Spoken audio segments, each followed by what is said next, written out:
नमस्कार, स्वागत है आपका सत्यहिंदी.com पर। मैं हूं नीलू व्यास और एक बार आपके साथ फिर से जुड़ रही हूं आपके पसंदीदा कार्यक्रम संवाद में, जहां पर हम बात करते हैं देश के बड़े न्यूज़ मेकर्स के साथ। आज हमारे साथ यशवंत सिन्हा जी हैं, जो कि किसी परिचय के मोहताज नहीं हैं।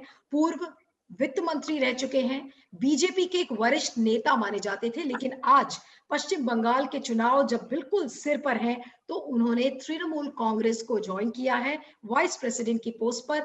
बड़ी जिम्मेदारियां उनको तृणमूल कांग्रेस में दी गई हैं। यशवंत सिन्हा जी, आपका बहुत बहुत स्वागत है। बहुत धन्यवाद, बहुत बहुत धन्यवाद।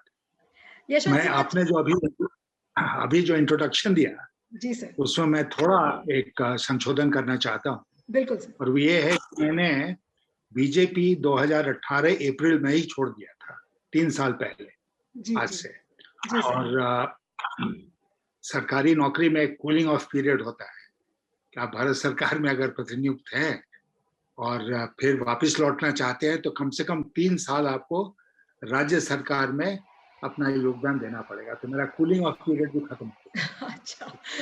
Okay okay okay. अच्छा, यशवंत जी, आपसे ये जानना चाहेंगे कि आज सबको हैरानी हो रही है कि आपने तृणमूल कांग्रेस क्यों ज्वाइन किया? Why not some other party? Trinamool Congress ही आपने क्यों ज्वाइन किया? नहीं, मेरा उसका ये प्रश्न मुझसे कलकत्ते में भी पूछा गया और मैंने उसका जवाब दिया कि व्हाई नॉट तृणमूल। भाई, तृणमूल का उत्तर है व्हाई नॉट तृणमूल। देखिए, एक तो भ्रांति है कि तृणमूल कांग्रेस एक रीजनल पार्टी है। ठीक है, आज बंगाल में सत्ता में है, हम्म। लेकिन रीजनल पार्टी नहीं है। उसका नाम ही है ऑल इंडिया तृणमूल कांग्रेस। जी।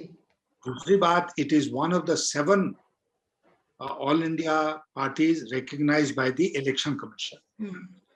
तो it is an all India party. दूसरी बात, कारण जो है मेरे तृणमूल ज्वाइन करने का, वो ये है कि बंगाल में चुनाव हो रहे हैं हम्म। और बंगाल का चुनाव जो है उसका अचानक महत्व पूरे राष्ट्र के लिए, पूरे देश के लिए हो गया है।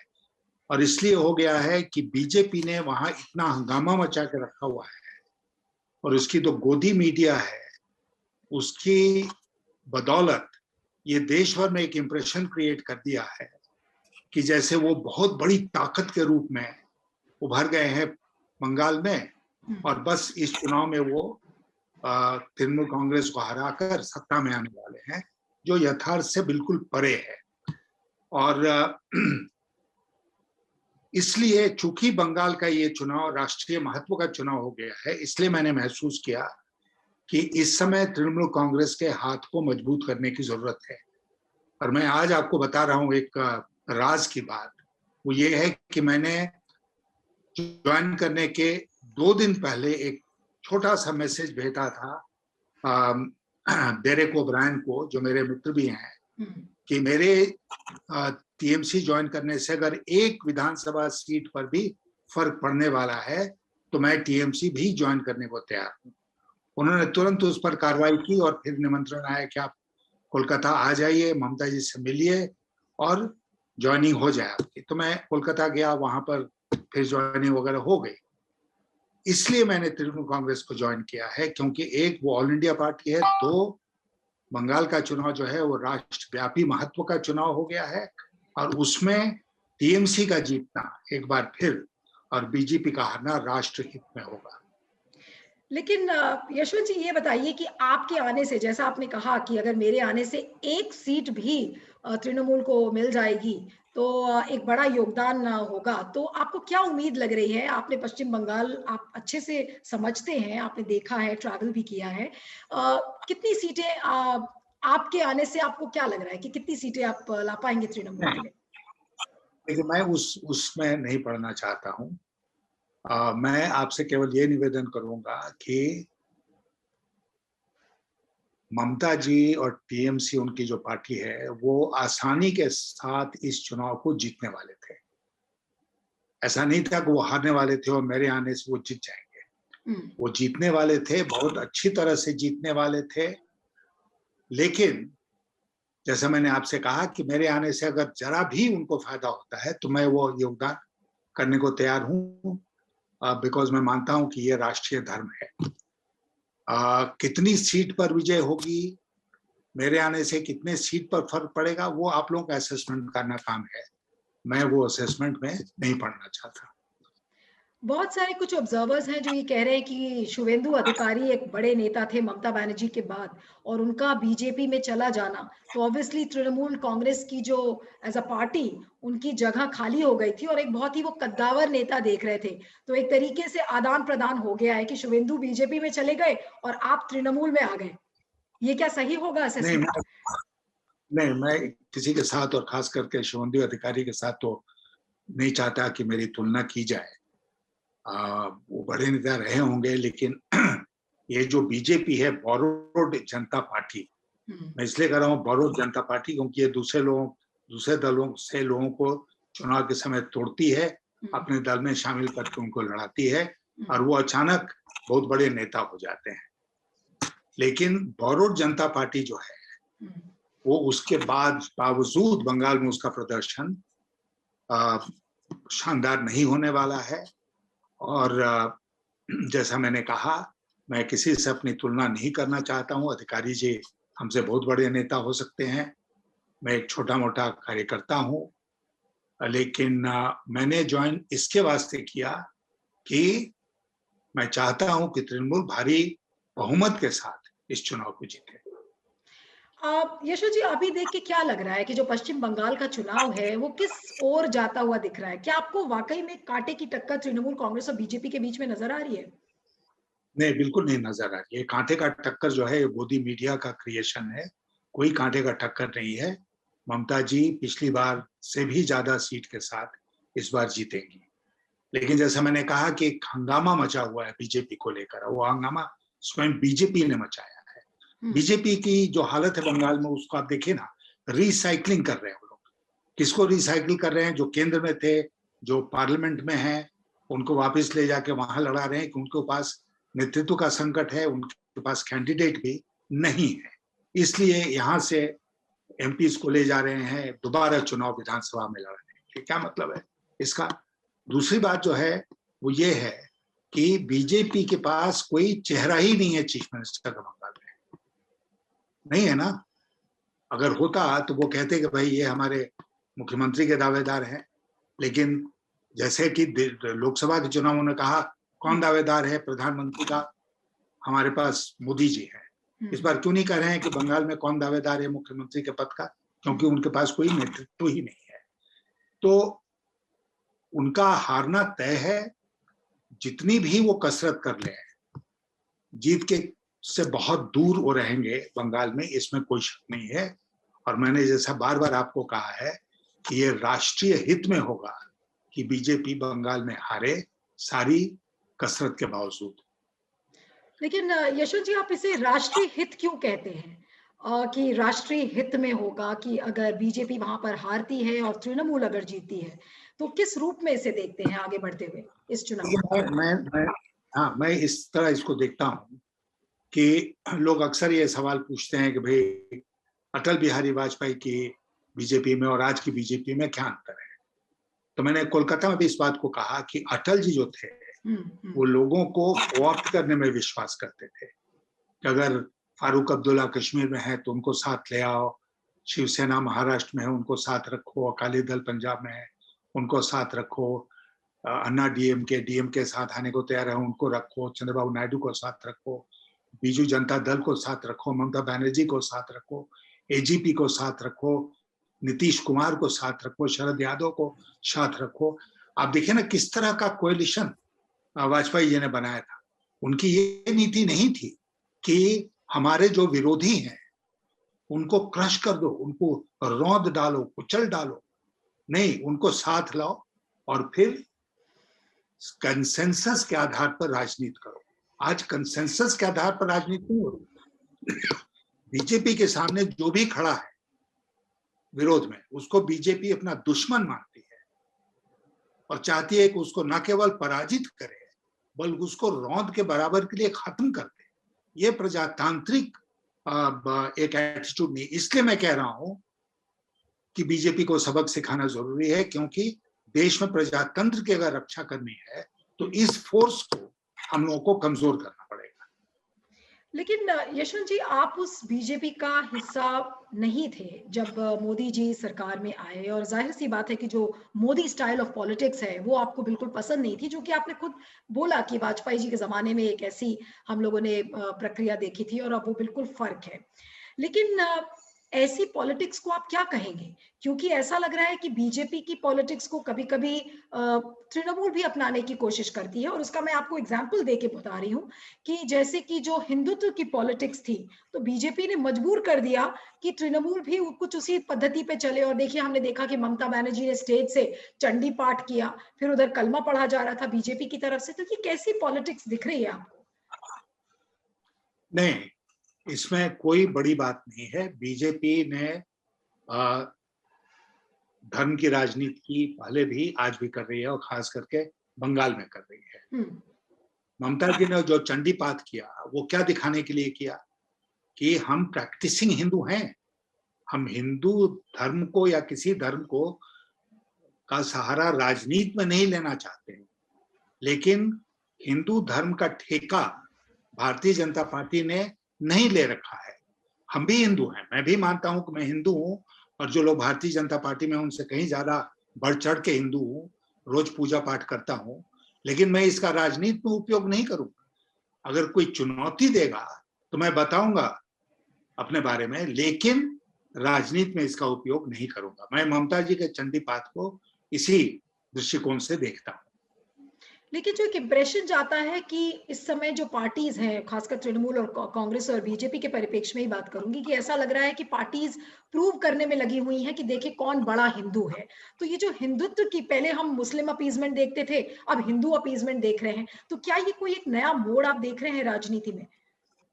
नहीं, मैं इसको कोई महत्व नहीं देता हूं, और मैं नहीं समझता हूं कि कोई नया मोड़ है राजनीति में।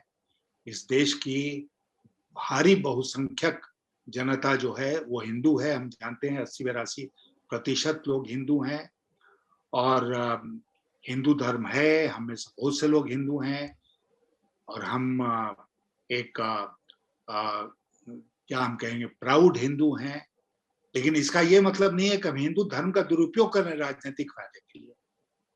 ये गलत है, और इसका विरोध होना चाहिए। आप कह रहे हैं कि बीजेपी हिंदू धर्म का दुरुपयोग कर रही है? धर्म को राजनीति में लाकर तो भयंकर दुरुपयोग कर रही है, इसमें कहीं कोई शक है ही नहीं। और आपने अटल जी की बात की, अटल जी ने कभी धर्म का सहारा नहीं लिया राजनीति में, और इसलिए उनके साथ काम करने में बहुत मजा आता था, आफियत भी रहती थी, कंफर्टेबल फील करता था आदमी, क्योंकि कोई दबाव नहीं था कि आप अपना साबित कीजिए हिंदुत्व, या आप ये साबित कीजिए कि आप हिंदू हैं। ये तो एक नई परंपरा शुरू हो गई है भारतीय जनता पार्टी में।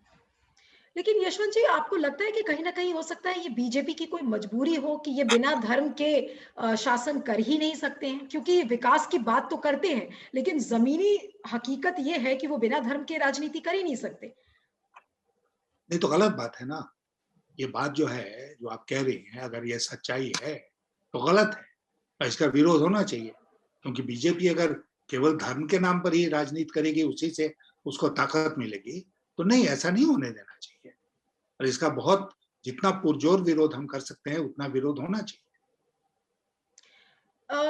मिसेस सिन्हा, जो एक हवा बनाई गई, जो आपने कहा कि गोदी मीडिया की बनाई हुई ये एक छवि थी कि देखिए पश्चिम बंगाल में बीजेपी जीत रही है, बीजेपी का बोलबाला है, और जिस हिसाब से उन्होंने तृणमूल की छवि बनाई कि देखिए एंटी इनकम्बेंसी है, टोलाबाजी है, एक्सटॉर्शन है, तमाम तरीके की बातें तृणमूल के बारे में कही जा रही हैं। तो इसके बारे में आपका क्या कहना है कि कहीं ना कहीं आपको एंटी इनकम्बेंसी फैक्टर तृणमूल के खिलाफ नजर आता है, नहीं नजर आता? नहीं, नहीं, देखिए, एक ऑपोजिशन स्पेस तो रहता है। जो पार्टी सरकार में होती है ना, तो एक ऑपोजिशन स्पेस भी होता है। ऐसा कहना सही नहीं होगा कि 100% जो पॉलिटिकल स्पेस है वो एक ही पार्टी ऑक्यूपाई की। भारतीय जनता पार्टी को कितना कितना वोट मिला? 31%, 40% के नीचे ही वोट मिला था। तो 60% तो ऑपोजिशन स्पेस है ना भारतीय जनता पार्टी, जो आज केंद्र में शासन में है। तो ऑपोजिशन स्पेस तो है। टीएमसी के खिलाफ भी ऑपोजिशन स्पेस है, उसमें कहीं कोई उसको डिनाई नहीं कर सकता है। लेकिन भारतीय जनता पार्टी ही पूरी तरह से उस ऑपोजिशन स्पेस में छाई हुई है, ऐसा भी नहीं है। पिछली बार भारतीय जनता पार्टी को मात्र 3 सीटें मिली थी विधानसभा में। तो लोकसभा में उनका परफॉर्मेंस इम्प्रूव किया और 18 सीटें मिल गई, वोट परसेंटेज भी बढ़ा। लेकिन लोकसभा और विधानसभा के चुनाव में, जैसा हम पहले कह चुके हैं, भारी अंतर होता है। और लोकसभा में जिस कंसिडरेशन से लोगों ने वोट दिया, वही कंसिडरेशन विधानसभा में नहीं होगा। तो इसलिए लोकसभा रिपीट हो जाएगा विधानसभा में, और अगर 40% वोट बीजेपी को पड़ा तो 40% ही नहीं बल्कि उससे भी ज्यादा इसमें पड़ेगा, वो गलत है, ऐसा नहीं होने वाला है। लेकिन जो अगर वोट्स का हम डिस्ट्रीब्यूशन देखें तो एक तरीके से ट्रायंगुलर कॉन्टेस्ट नजर आ रहा है कि एक तरफ बीजेपी है, एक तरफ तृणमूल है और दूसरी तरफ लेफ्ट कांग्रेस और जो एक इंडियन सेक्युलर फ्रंट बन रहा है उसके बीच है। तो वोटों का बंटवारा आप कैसे देख रहे हैं, क्योंकि कहीं ना कहीं ये वोट्स कटेंगे। देख, इसका मतलब ये हुआ कि ऑपोजिशन स्पेस जो है, ये रूलिंग पार्टी के स्पेस में ये लोग नहीं है। जिन पार्टियों का आपने जिक्र किया, ये पार्टियां ऑपोजिशन स्पेस में है ना, बीजेपी, कांग्रेस और लेफ्ट का गठबंधन, फिर वो जो नई आउटफिट आ गई है, तो ये लोग सारे ऑपोजिशन स्पेस में है। इसका मतलब क्या हुआ कि जो ऑपोजिशन के वोट्स हैं उन्हीं का बंटवारा करेंगे आपस में। तृणमूल कांग्रेस जो रूलिंग पार्टी है उसको इससे कोई फर्क नहीं पड़ता। अभी हाल में जो ममता बनर्जी को चोट लगी तो ऐसा लग रहा था कि पूरा चुनाव फिर से ममता दीदी के जो पैरों में प्लास्टर की जो इमेजेस पूरे टीवी चैनल्स पर हर जगह छाई रही, तो ऐसा लग रहा था कि वो एक नया टर्निंग पॉइंट बन गया है। लेकिन बार बार जो आरोप लग रहे हैं तृणमूल के ऊपर कि ऐसा लग रहा है कि ममता बनर्जी सिंपैथी गेन करने की कोशिश कर रही थी और एक इमोशनल कार्ड लोगों के बीच में खेल रही हैं। इत्तेफाक रखते हैं क्या आप इससे? नहीं, मैं इससे इत्तेफाक नहीं रखता हूँ। देखिए, सही बात जो है वो क्या है कि ममता जी को चोट लगी है। सही बात क्या है कि उनका पांव प्लास्टर में है। सही बात यह है कि वो व्हीलचेयर पर ही चल सकती हैं। मैं तो स्वयं उनसे मिला था 2 दिन पहले कोलकाता में, मैंने देखा कि वो कितनी पीड़ा में है। तो सारी पीड़ा के बावजूद वो अगर निकल रही हैं चुनाव प्रचार में, तो इसका मतलब कि बहुत तकलीफ उठाकर ये काम कर रही हैं। उनको अपंग करने की कोशिश हुई। जिस भी परिस्थिति में वो एक्सीडेंट हुआ या आक्रमण हुआ, तो जाहिर है कि उनको अपंग करने की कोशिश हुई, उनको डिसेबल करने की कोशिश हुई, ताकि चुनाव प्रचार में वो उस मजबूती के साथ भाग नहीं ले सके। लेकिन अब इसके चलते उनके प्रति सहानुभूति है लोगों के दिल में, तो आप कैसे उससे उसका विरोध कर सकते हैं? नहीं, सहानुभूति भी नहीं। क्यों नहीं सहानुभूति होनी चाहिए? होनी चाहिए। और सहानुभूति का अगर फायदा होता है चुनाव में, तो वो फायदा हो, इसमें तो कोई अपॉलॉजी, क्षमा प्रार्थना की कोई गुंजाइश ही नहीं है। लेकिन यशवंत जी, चुनाव आयोग ये कहता है कि इसमें कोई साजिश नजर नहीं आ रही है, सिर्फ एक दुर्घटना थी। और ममता बनर्जी ने फर्स्ट डे जिस दिन उनको चोट लगी थी तो उन्होंने यही कहा था कि 3-4 लोग आए और उन्होंने उनको धक्का दिया और इसमें कोई कॉन्स्पिरेसी नजर आ रही है, जिसको लेकर तमाम तृणमूल के लीडर्स चुनाव आयोग भी चले गए थे। लेकिन अब चुनाव आयोग तो इसको साजिश बता ही नहीं रहा, वो ये कह रहा है कि ये सिर्फ दुर्घटना थी।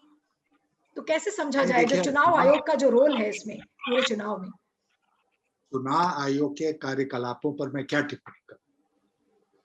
चुनाव आयोग आज के दिन एक स्वतंत्र संस्था नहीं रही। चुनाव आयोग मालिकों के इशारे पर काम कर रही है, इसलिए निष्पक्षता की उम्मीद करना चुनाव आयोग से आज के दिन संभव नहीं है। बल्कि ये जो मैं बात कर रहा था आपसे, प्रजातंत्र की संस्थाओं के ऊपर चोट रूलिंग पार्टी के द्वारा जो केंद्र में है और उनको कमजोर करना, उसमें चुनाव आयोग भी शामिल है। बल्कि चुनाव आयोग में आमूल चूल परिवर्तन करने की जरूरत है। जिस तरह चुनाव आयोग ने अपना दायरा बढ़ा लिया है, और जब मॉडल कोड ऑफ कंडक्ट लागू होता है तो किसी भी प्रदेश में या देश में भी चुनाव आयोग का शासन शुरू हो जाता है। ये इसकी संवैधानिक पुष्टि होती है क्या संविधान से? संविधान में तो पॉपुलर है शासन या राष्ट्रपति शासन है राज्यों में, चुनाव आयोग का शासन कहां से आ जाता है? लेकिन धीरे धीरे करके चुनाव आयोग ने पूरे शासन की जिम्मेदारी अपने हाथ में ले ली है। चुनाव आयोग का जो अधिकार है वो है इलेक्शन ऑफिसर्स के ऊपर। इलेक्शन कौन करवाता है? डिस्ट्रिक्ट इलेक्शन ऑफिसर करवाता है। डिस्ट्रिक्ट इलेक्शन ऑफिसर कौन होता है? कलेक्टर होता है। तो कलेक्टर के ऊपर चुनाव आयोग का अधिकार होगा। अब उसके ऊपर के जो पदाधिकारी हैं, डीजी पुलिस हैं, चीफ सेक्रेटरी हैं, कोई भी है, उसके ऊपर धीरे धीरे करके चुनाव आयोग ने सारे लोगों के ऊपर अपना नियंत्रण बना लिया है। और मैं आपको एक उदाहरण देना चाहता हूँ, 1980 का लोकसभा का चुनाव हो रहा था। उस समय मैं आईएएस की नौकरी करता था और उस समय के बिहार के मुख्यमंत्री थे रामसुंदर दास, उनका मैं प्रधान सचिव था। तो हम लोगों ने जब चुनाव की घोषणा हो गई थी तो हम लोगों ने डीजी और चीफ सेक्रेटरी का ट्रांसफर कर दिया। चुनाव आयोग की तरफ से पत्र आया, आपने क्यों कर दिया हमसे बिना पूछे हुए? और हम लोगों ने एक स्टिंगिंग स्ट्रॉन्ग रिप्लाई उसका भेजा कि आपका जुरिस्डिक्शन डीजी और चीफ सेक्रेटरी के ऊपर नहीं है, आपका जुरिस्डिक्शन केवल डिस्ट्रिक्ट इलेक्शन ऑफिसर यानी कि डिस्ट्रिक्ट मजिस्ट्रेट के ऊपर है। और चुनाव आयोग खामोश रह गया। ये उस समय की बात है। अब ये धीरे धीरे करके पिछले वर्षों में चुनाव आयोग सारे शासन को अपने अंदर कर लेता है। क्यों, कैसे? और ममता बनर्जी को जो उनके ऊपर आक्रमण हुआ और तरह तरह की बातें आप करें, चुनाव आयोग वहां पर सुरक्षा क्यों नहीं सुनिश्चित की गई उनकी? वो आज भी तो सिटिंग चीफ मिनिस्टर है ना, तो उनकी सुरक्षा प्रॉपरली क्यों नहीं हुई? अगर आपने उस समय का वीडियो देखा है तो आपने देखा होगा कि आसपास कोई सुरक्षा का घेरा उनके पास नहीं था। क्यों नहीं था? और इसकी जिम्मेदारी चुनाव आयोग को लेनी है ना, किसको लेनी है? लेकिन ये तो बड़ी चिंता वाली बात है सर कि जितने भी इंस्टीट्यूशंस हैं वो धीरे धीरे करके खत्म किए जा रहे हैं। चुनाव में अगर आप चुनाव आयोग की निष्पक्षता पर सवाल खड़े कर रहे हैं तो ये तो एक बड़ी चिंता का विषय है और इस चीज को कैसे एड्रेस किया जाए। और जिस तरीके की एक ब्रूट मेजोरिटी हम सरकार में देख रहे हैं, मोदी सरकार की जो ब्रूट मेजोरिटी है, आपको लग रहा है कि जो इंस्टीट्यूशंस को ये खोखला करने की जो प्रक्रिया शुरू हो गई है, इसे कौन एड्रेस करेगा, कैसे एड्रेस करेगा, मुझे समझ में नहीं आ रहा है। देखिए, हम लोग ना भूलें इस बात को कि न केवल चुनाव आयोग वो एक बहुत महत्वपूर्ण संस्था है हमारे प्रजातंत्र की, बल्कि सब लोग, सारी संस्थाएं, उसमें मैं न्यायपालिका को भी शामिल करता हूँ, सारी संस्थाएं कमजोर हो गई है। और इसका ब्रूट मेजोरिटी से कोई लेना देना नहीं है, इसका मानसिकता से लेना देना है, इसकी जो रूलिंग पार्टी है उसकी सोच क्या है उससे लेना देना है। अब मैं आपसे कहना चाहता हूं कि गृह मंत्री जो है देश के, गृह मंत्री महोदय अगर चुनाव के वक्त पब्लिक मीटिंग में कोई आरोप लगाते हैं तो उनको ऊपर नहीं आता है कि भाई आरोप अगर ऐसा था तो आपने क्यों नहीं, आप गृह मंत्री, आपने कार्रवाई क्यों नहीं की? गृह मंत्री का काम नहीं है कि केवल आरोप लगा के और निकल जाए, शूट एंड स्कूट। उनका फर्ज बनता है कि वो उस पर कार्रवाई करते। और जितना आरोप लगा रहे हैं गृह मंत्री जी कि ऐसा गड़बड़ हुआ, ऐसा गड़बड़ हुआ, तो सब रिफ्लेक्ट करता है उनके ऊपर। ये शो करता है कि उन्होंने केंद्र में बैठने के बावजूद, शासन में होने के बावजूद उन्होंने कोई कार्रवाई नहीं की। क्या चुनाव के प्रचार के लिए बचा के रखा था इसको? तो ये सारी चीजें हो रही हैं, प्रजातांत्रिक संस्थाएं कमजोर हो रही हैं, क्योंकि जो लोग आज शासन में बैठे हैं उनका मकसद ही है कि एक छत्र शासन चलाने के लिए सबको कमजोर कर दो। और कमजोर करने में ईडी, इनकम टैक्स, एनआईए, जितनी संस्थाएं हैं उनका किस तरह खुलेआम दुरुपयोग हो रहा है आप देख रही हैं।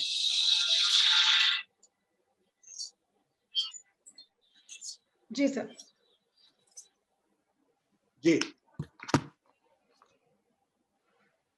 जी बोलिए सर। जी, आप हाँ, मेरा हाँ नहीं कोई प्रॉब्लम नहीं। आप ईडी और आईटी की बात कर रहे थे कि किस तरीके से इन जांच एजेंसीज का दुरुपयोग हो रहा है। जी, आप देख रहे हैं, हम भी देख रहे हैं, सारी जनता देश की देख रही है कि जितने विरोधी हैं वही इसके शिकार हो रहे हैं। बीजेपी में सब लोग साधु संत महात्मा बचे हैं, जाके प्रयाग में गंगा स्नान करेंगे संगम पर और पवित्र हो जाएंगे। उनसे बड़ा पवित्र पार्टी दूसरी कोई बची नहीं, तो इसलिए उनके ऊपर कुछ नहीं होगा। दूसरी जो फनी बात है वो ये है कि अगर कोई बड़ा भारी दोषी आदमी बीजेपी में शामिल हो जाता है तो वो भी पवित्र हो जाता है, उसके सारे पाप धुल जाते हैं। और इस डर से बहुत से लोग बीजेपी में चले जाते हैं कि भाई कम से कम सुरक्षित तो रहेंगे, अपने हमारे पाप तो दबे रहे। ये कोई तरीका है प्रजातंत्र का? यशवंत जी, लेकिन जो सबसे हैरानी वाली बात है कि ये सारी बातें आप जैसे मुखर नेता इसको खुलकर बोलते हैं और भी कई लोग हैं जो इसे खुलकर सोशल मीडिया पर आलोचना भी कर रहे हैं सरकार की, लेकिन जो इलेक्टोरल रिकॉर्ड है बीजेपी का वो आप देख लीजिए कि वो दिन ब दिन ऐसा लग रहा है कि बीजेपी के अलावा और कोई पार्टी ही नहीं है, और जीत के बाद जीत, जीत के बाद जीत, और उसी से बिल्कुल एम्बोल्डेंड है इस समय बीजेपी। तो लोगों को ये बातें क्यों नहीं समझ में आ रही है? जो आम जनता है, आज वो ये बात क्यों नहीं आपसे समझ पे आ रही है उसके? मैं आपको एक बात कहता हूँ कि ठीक है, बीजेपी ने केंद्र में लोकसभा में 2014 का चुनाव जीता, 30 वर्षों के बाद एक मेजॉरिटी की सरकार बनी, फिर रिपीट हुई 2019 में यही बात, फिर एक मेजॉरिटी की सरकार बनी। हम्म, लेकिन आप विधानसभाओं के चुनाव को उठाकर देखें तो कहाँ है बीजेपी का परफॉर्मेंस? मेरे पास अभी तुरंत वो सारे आंकड़े नहीं, लेकिन बीजेपी तो हारती रही है चुनाव। हम्म, ये एक प्रचार होता रहा है कि बीजेपी सब चुनाव जीतती रही, नहीं। अभी जितने चुनाव होने वाले हैं 5 राज्यों के, हम्म। उसमें शरद पवार जैसे सधे हुए नेता का आज मैंने बयान देखा कि असम छोड़कर कहीं दूसरा चांस नहीं है बीजेपी का। तो फिर वो निकल जाएंगे। छोटी मोटी कहीं 3 सीट पर थे, 3 सीटें वो 30 सीट पर चले जाते हैं बंगाल विधानसभा में, तो कहेंगे देखो कितनी बड़ी जीत हो गई, 300% से हम ज्यादा आगे बढ़ गए और ये हो गया वो हो गया। तो ये तो डिपेंड करता है किस तरह आप रिप्रेजेंट करते हैं चीजों को। लेकिन यशवंत जी, जो ये सारे जो लोकतांत्रिक सिद्धांत की सब बातें करते हैं, सेक्युलरिज्म की बातें करते हैं, बिल्कुल ऐसा लग रहा है कि संविधान की परिभाषा ही मोदी जी बदलने में लग गए हैं। बिल्कुल ऐसे ही फीलिंग सबको हो रही है कि सेक्युलरिज्म नाम का शब्द बिल्कुल जो चुनाव की जो डिक्शनरी है उससे बिल्कुल हट गया है, और जो शासन की प्रक्रिया है उससे बिल्कुल हट चुका है। तो मुझे आपसे थोड़ा सा समझना है, आप एक बहुत कद्दावर नेता रहे हैं, और बहुत करीबी से आपने राजनीति को समझा है। तो ये जो राजनीति का जो फॉर्मूला मोदी या अमित शाह अडॉप्ट कर रहे हैं, ये लॉन्ग रन में आप किधर को जाता हुआ देख रहे हैं? क्योंकि मैं कई लोगों से बात करती हूँ तो वो कहते हैं कि भाई ये देखिए साइलेंट इमरजेंसी है, और अगले साल तो हो सकता है कि पूरा कॉन्स्टिट्यूशन ही बदल जाए, ताकि प्रेसिडेंट ही एक लॉन्ग टर्म प्रेसिडेंट बन जाए। इस तरीके के चेंजेस की बातें होती हैं।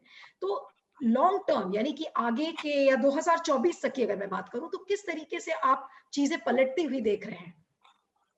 मैं आपकी चिंता और लोगों की चिंता के साथ बिल्कुल साथ हूँ। हमारे जैसे लोगों की भी यही चिंता है।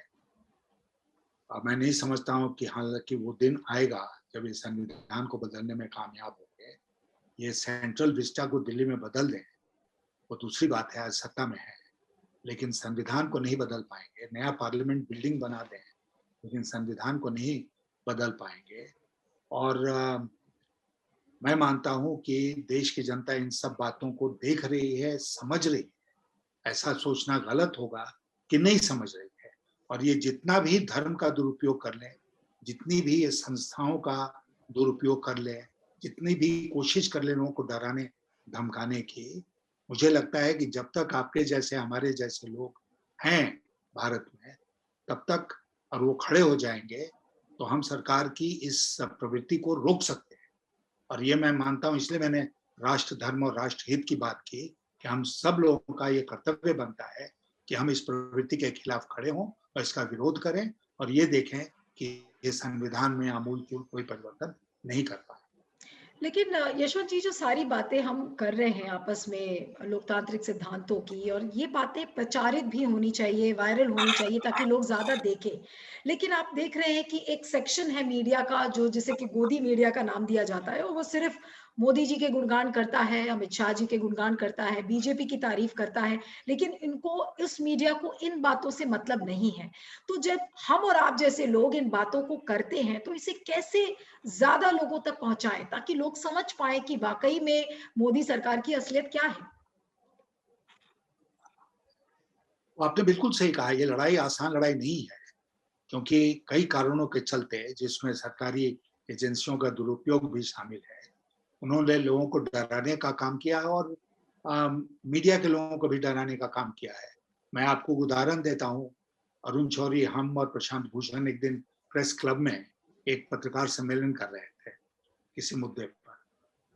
तो वो पत्रकार सम्मेलन खत्म हो गया, हम बैठे चाय पी रहे थे, तो ऐसे ही हमने आपस में बात करते हुए कहा कि पता नहीं हम लोगों ने अपनी बात कह दी, लेकिन ये कितना कल छपेगा, दिखाया जाएगा टीवी में, उसको भी देखेंगे हम लोग।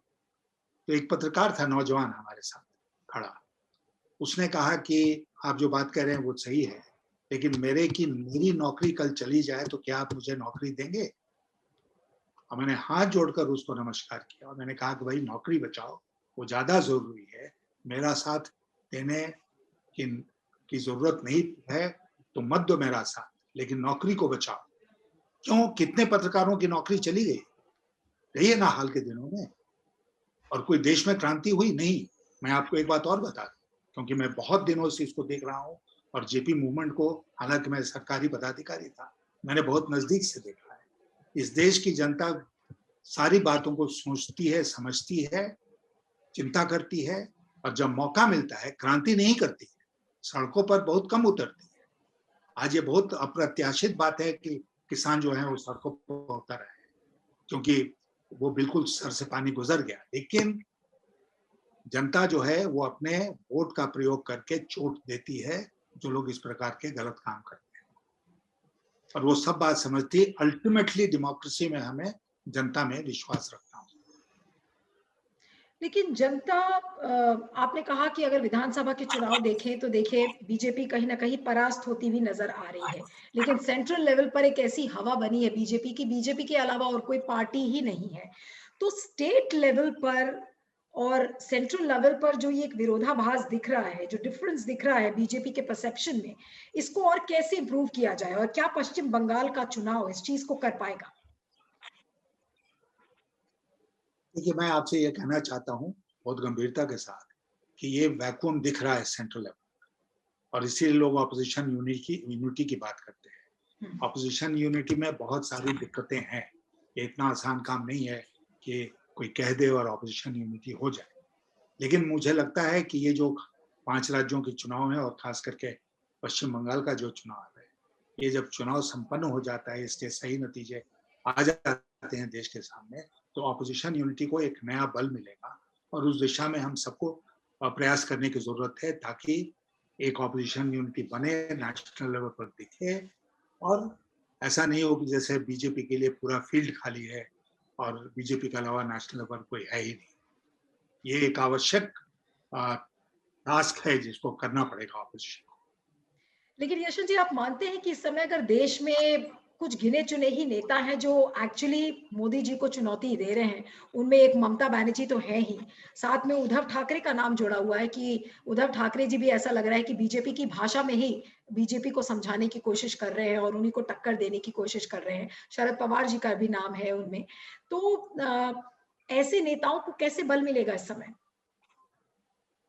नहीं, ऐसे नेता इकट्ठे आए और मुझे नहीं लगता है कि उनके इकट्ठे आने में बहुत कुछ कहीं दिक्कत है, हुँ, क्योंकि ये जो हैं, ये कई नेताओं का आपने जो नाम लिया, ये रीजनल ताकतें हैं। तो रीजनल ताकत अगर है, मान लीजिए कि स्टालिन और तेजस्वी साथ आते हैं, तो उसमें कोई दिक्कत नहीं होनी चाहिए, क्योंकि स्टालिन का, डीएमके का बिहार से कोई लेना-देना नहीं है, तेजस्वी का तमिलनाडु से कोई लेना-देना नहीं है। इन ताकतों को इकट्ठा करना चाहिए, इकट्ठे आना चाहिए, और तब एक मजबूत विकल्प भारतीय जनता पार्टी का राष्ट्रीय स्तर पर बनेगा। इस पर ले आगे सोचने की ज़रूरत है, आगे काम करने की ज़रूरत है, और जैसा मैं आपसे कह रहा था कि ये जब 5 राज्यों के चुनाव हो जाते हैं, तो इसको आगे बढ़ाने में बल मिलेगा। अ, बस 1-2 लास्ट सवाल है यशवंत जी कि अब आप आगे कहाँ देख रहे हैं अपने आप को? क्या आप राज्यसभा सीट आपको मिलेगी? और जो आपकी जो एक्चुअल पोज़ीशनिंग है तृणमूल कांग्रेस में, वो कैसे रहेगी पार्टी में? कहाँ देखते हैं हम अपने आप को? ये राज्यसभा की बात आपने की, मैं बहुत अदब के साथ आपसे कहना चाहता हूँ कि बहुत सस्ती बात है। और मैं आज के दिन आपको बता दूं कि इसके बहुत पहले, 2 साल पहले ममता जी ने हमको राज्यसभा में जाने का निमंत्रण दिया था। उसके पहले आम आदमी पार्टी ने भी हमको निमंत्रण दिया था कि मैं उनकी तरफ से राज्यसभा से मैं चला जाऊं। हुँ, मेरे लिए राज्यसभा में जाना कोई महत्व नहीं रखता है। मैं बिना किसी शर्त के टीएमसी में शामिल हुआ हूं, और मेरी कोई अपेक्षा नहीं है। लेकिन दल के ऊपर है वो क्या करते हैं, क्या उनका फैसला होता है। अब उन्होंने हमें वाइस प्रेसिडेंट बना दिया, अपनी कार्य समिति में डाल दिया, ठीक है, उनका ये फैसला हुआ ज्वाइन करने के बाद। लेकिन मुझे लगता है कि इसको जोड़ना कि हम टीएमसी में गए तो राज्यसभा में जाते, ये अपने आप एक बहुत सस्ती बात है। जिसको रेस किया जाता है तो मुझे तकलीफ होती है, क्योंकि ये तो मेरे पास ऑफर पहले से ही था जो मैंने उस समय स्वीकार नहीं किया था। तो वही अगर होता मेरा उद्देश्य जीवन में कि मैं किसी तरह पार्लियामेंट में पहुंच जाऊं, तो मैं 2 साल पहले चला गया। तो अब जो वक्त है पूरा चुनाव होने में और शुरू हो गया है, तो अब आप कहाँ, वेस्ट बंगाल में ही रहेंगे या दिल्ली और वेस्ट बंगाल के बीच में आते जाते रहेंगे? ज्यादा वो समय कहाँ डिपेंड गुजारना? हाँ, वो डिपेंड करता है। वो डिपेंड करता है कि पार्टी क्या तय करती है मेरे भूमिका के बारे में, मुझसे क्या अपेक्षा रखती है, कहाँ-कहाँ मुझे भेजना चाहती है, उस पर निर्भर करेगा। फिर अपने स्वास्थ्य और उम्र को ध्यान में रखते हुए मुझसे जो कुछ बन पड़ेगा वो मैं करूँगा। चलिए, आपको बहुत-बहुत धन्यवाद Yashwant ji. It's always a pleasure and may you stay always healthy and smiling and keep giving your logical ideas to the entire country. We need it. Thank you so much. और थैंक आप सभी व्यूअर से गुजारिश है कि यशवंत सिन्हा जी के साथ ये इंटरव्यू आपको कैसा लगा, उसका फीडबैक जरूर दीजिएगा। गूगल प्ले स्टोर से अगर आपने सत्य हिंदी के ऐप को डाउनलोड नहीं किया है तो जरूर कर लीजिएगा। Thank you once again Yashwant Sinha ji for talking to us. Thank you so much. Thank you. Satya Hindi का ऐप डाउनलोड करें गूगल प्ले स्टोर पर।